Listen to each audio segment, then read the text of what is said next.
Sa kwentong ito, isang simpleng katok sa dingding ang nagdala ng matinding kilabot sa isang tahanan. Ang mga katok na akala'y galing lang sa kapitbahay ay nag-udyok ng takot at misteryo na tila walang katapusan.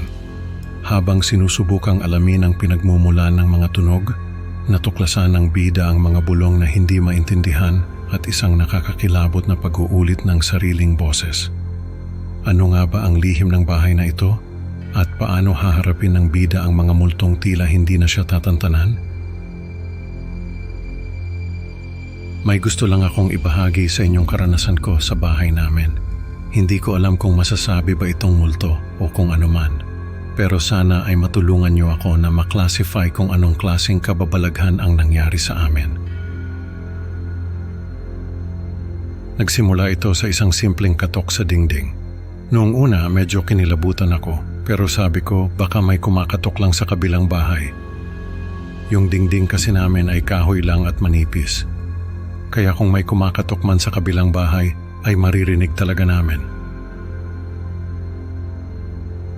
Kaso nung narinig ko ulit yung katok ay galing siya sa dingding na nasa labas ng bahay. Naisip ko na baka may kapitbahay na naglalaro ng bato sa labas kaya kumakatok yung bato sa dingding namin. Hindi ko na lang pinansin. Lumipas ang mga araw at paulit-ulit kong naririnig yung kumakatok sa dingding. Hindi na siya basta katok lang, parang may kumakatok na talaga na tao. Sabi ko sa asawa ko, baka may nagpaparamdam sa atin.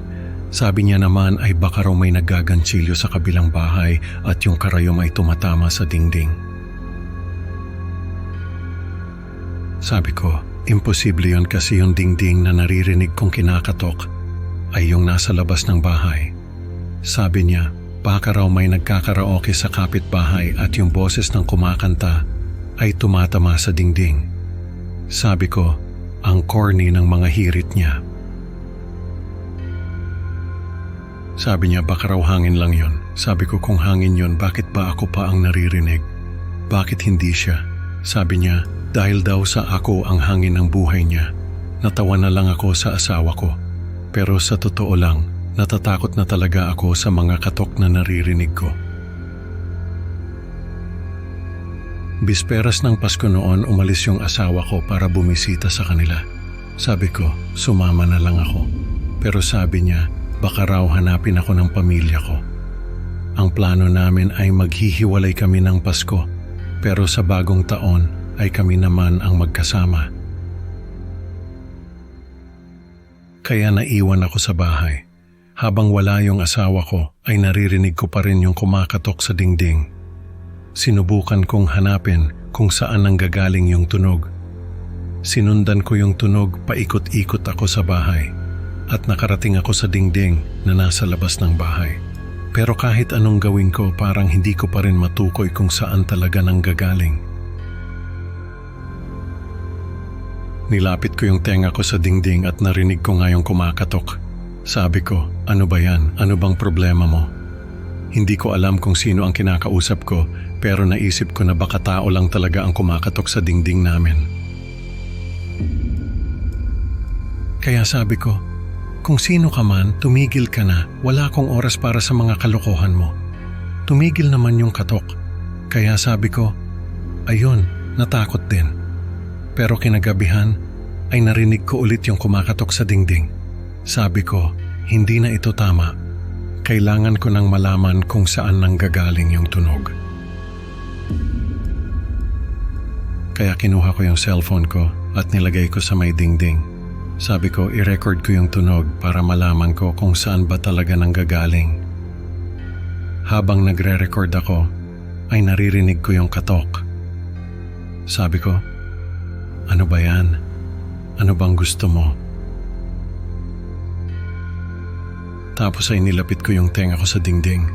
Pero wala na ako narinig na katok. Pumasok ako sa loob ng bahay at narinig ko ulit yung katok. Lumabas ako at nilapit ko yung tenga ko sa dingding. Pero wala na namang katok. Sabi ko, ano ba yan? Naglolokohan ba tayo? Pumasok ulit ako sa loob ng bahay at narinig ko na naman yung katok. Sabi ko, ano ba yan? Ano bang gusto mo? Tumigil na ako at pinakinggan ko na lang yung ni-record ko. Nagulat ako kasi may naririnig akong mga bulong. Parang may mga nag-uusap sa dilim. Hindi ko maintindihan kung ano yung mga sinasabi ng boses pero grabe, sobrang nakakakilabot.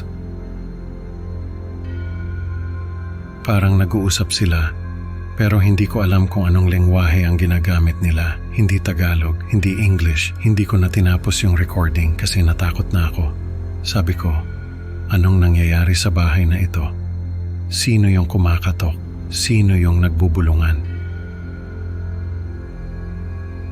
Bisperas ng bagong taon, naghahanda na ako nang marinig ko na naman yung kumakatok sa dingding. Sabi ko, ano ba yan? Ano bang gusto mo? Tapos, narinig ko yung boses ng lalaki. Sabi niya, ano ba yan? Ano bang gusto mo? Boses ko yung narinig ko. Parang sinasabi niya yung sinabi ko. Sabi ko, ano ba yan? Ano bang gusto mo? Tapos narinig ko ulit yung boses ko na sinasabi yung sinabi ko. Sabi ko, ano ba yan? Ano bang gusto mo? Tapos narinig ko ulit yung boses ko. Pero hindi na galing sa labas ng bahay yung boses ko. Galing na sa loob. Nilingon ko yung pinanggalingan ng boses at nakita ko yung sarili ko na nakatayo sa may pinto. Parang hindi ako makapaniwala sa nakikita ko. Pakiramdam ko, para akong nasa panaginip na hindi ko magising. Basta, nakatakbo na ako palabas ng bahay. Tumakbo ako sa bahay ng kapitbahay namin at doon ako nagpalipas ng bagong taon. Nung malaman nila kung anong nangyari sa akin, ay sinabi nila na dati raw ay isang drug den ang bahay na inuupahan namin. Maraming masamang nangyari doon, kaya hindi na sila nagtataka kung haunted na ito ngayon.